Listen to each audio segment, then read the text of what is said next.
تصور کریں کہ آپ 1100 روپے کا ایک گلدان خریدیں جو 3 کروڑ روپے میں نیلام ہو تو پھر ایسا حیرت انگیز واقعہ امریکہ میں ایک خاتون کے ساتھ پیش آیا۔ جیسیکا وینینٹ نامی خاتون نے ریاست ورجینیا کے ہینور کاؤنٹی کی دکان سے $4 کا گلاس سے بنا کر گلدان خریدا تھا۔ خاتون نے ایک انٹرویو دیتے ہوئے بتایا کہ انہیں لگا تھا کہ اس گلدان کی اصل قیمت زیادہ ہوگی۔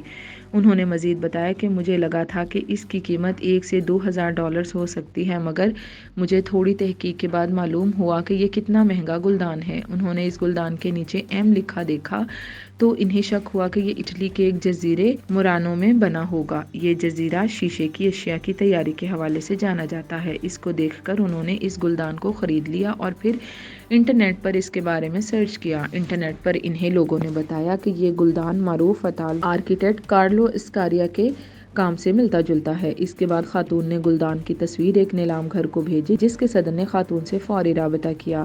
میوزیم کے صدر نے بتایا کہ جیسے ہی میں نے گلدان کی تصاویر دیکھی تو مجھے بہت اچھا محسوس ہوا۔ اس نے معلوم کیا کہ یہ گلدان 1940 کی دہائی میں کارلو اسکاریا نے تیار کیا تھا، جو اپنے دور میں اٹلی کے مشہور ترین آرٹسٹ تھے۔ اس دریافت کے بعد یہ گلدان یورپ کے ایک گمنام شخص نے $1,07,100 یعنی 3 کروڑ پاکستانی روپے سے زیادہ میں خرید لیا۔